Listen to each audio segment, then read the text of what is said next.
नमस्कार दोस्तों। ऐसा कहा जाता है कि प्राचीन समय में भारत के अंदर जो है कालमुख नामक एक संप्रदाय हुआ करता था।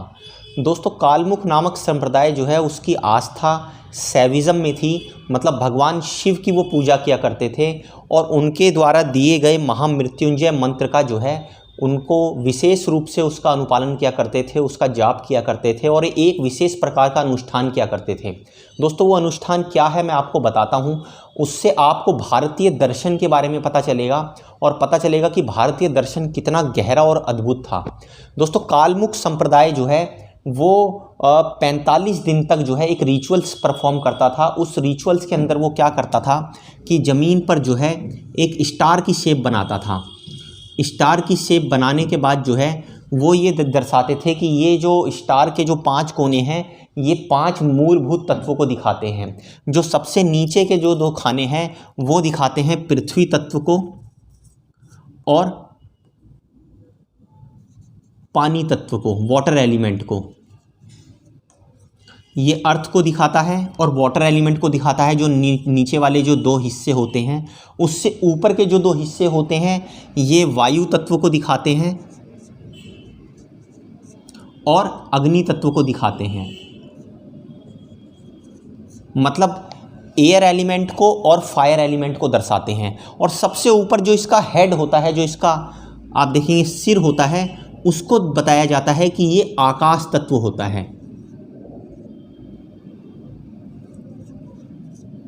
तो दोस्तों, इस तत्व को जो है, इन 5 तत्वों को वो दिखाने के बाद जो है इस रिचुअल्स को परफॉर्म करते हुए महामृत्युंजय मंत्र का जाप किया करते थे और हर 45 घंटे के बाद इनके कोनों को आपस में जोड़ दिया करते थे। इसके कोनों को जोड़ने के बाद जो है उसकी शेप कुछ ऐसी बन जाती थी। दोस्तों, इसी प्रकार हर 45 घंटे के बाद वो इसके कोनों को फिर फर्दर जोड़ दिया करते थे।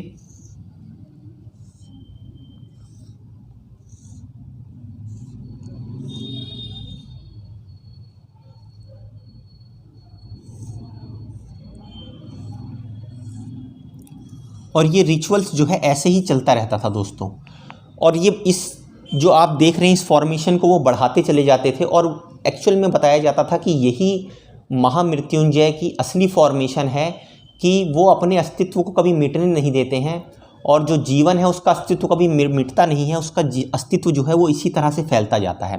लेकिन दोस्तों, यहाँ पर एक अपवाद आता है कि भारतीय दर्शन ये बताता है कई जगह पे कि मनुष्य का जो शरीर है वो 5 तत्वों से मिलकर बना हुआ है। लेकिन बहुत सारे ऐसे भी लोग हुए हैं जो बोलते हैं कि 5 तत्व जो है वो उपस्थित नहीं होते हैं, केवल 4 ही तत्व उपस्थित होते हैं, जिसमें पृथ्वी तत्व, अर्थ एलिमेंट, वाटर तत्व, पानी वाला तत्व, अग्नि तत्व और वायु तत्व ही उपस्थित होते हैं। आकाश नामक कोई तत्व होता ही नहीं है। मतलब वो आकाश जो तत्व है वो आत्मा को दिखाने वाला तत्व है, जो दिखाता है कि मनुष्य के शरीर में आत्मा होती है।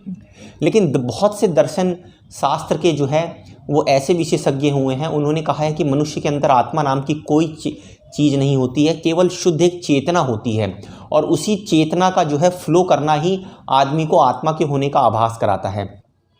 दोस्तों, अगर आप इसको देखेंगे प्रैक्टिकली आजमा के तो कुछ हद तक ये बात बहुत सही भी दिखाई देती है कि आप आत्मा का आभास नहीं कर पाते हैं। आप अर्थ एलिमेंट का आभास कर सकते हैं, आप पानी एलिमेंट का आभास कर सकते हैं, आप अग्नि तत्व का, वायु तत्व का आभास कर सकते हैं, लेकिन आपको आकाश तत्व का आभास नहीं होगा। आपको कभी भी आत्मा का आभास नहीं होता है।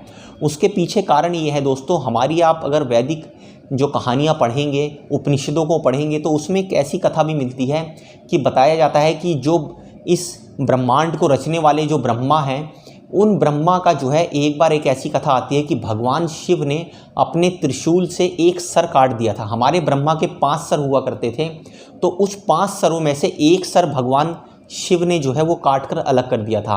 दोस्तों, वास्तव में ये जो ब्रह्मा है वो इसी ब्रह्मांड के रचयिता हैं और ब्रह्मांड में 5 तत्वों का जो है होना बताया गया है, जिसके अंदर आप देखेंगे earth element, water element, fire element, air element और सबसे लास्ट में आकाश एलिमेंट को जो है दिखाया गया है।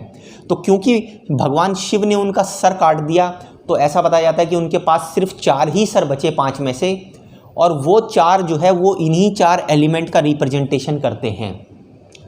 क्योंकि वो सर कट गया तो उसके बाद उसको आप फिजिकली महसूस करना या उसको आप किसी भी तरह से जो है अपने अनुभव में लाना आपके लिए बहुत ही मुश्किल हो जाएगा, क्योंकि ऐसा बताया गया है कि इस ब्रह्मांड के अंदर उस एलिमेंट को आप महसूस नहीं कर सकते, लेकिन वो है और वो शरीर से जुड़ा हुआ है। बेशक वो अलग हो गया है, लेकिन शरीर को उसकी अनुभूति होती है। तो इस दर्शन में आप देखेंगे, भारतीय दर्शन में जो है दोनों प्रकार की चीज़ों को बताया जाता है कि ऐसी संभावना भी है कि वो एलिमेंट जो है उपस्थित हो, लेकिन हम अपने भौतिक शरीर से, अपनी भौतिक चेतना से उस चीज़ का आभास कभी भी ना कर पाएँ। तो दोस्तों, आशा करता हूँ इस वीडियो में कुछ नई जानकारी के साथ मिला होऊंगा। अगली वीडियो में कुछ और नई जानकारी के साथ उपस्थित होंगे। तब तक के लिए धन्यवाद।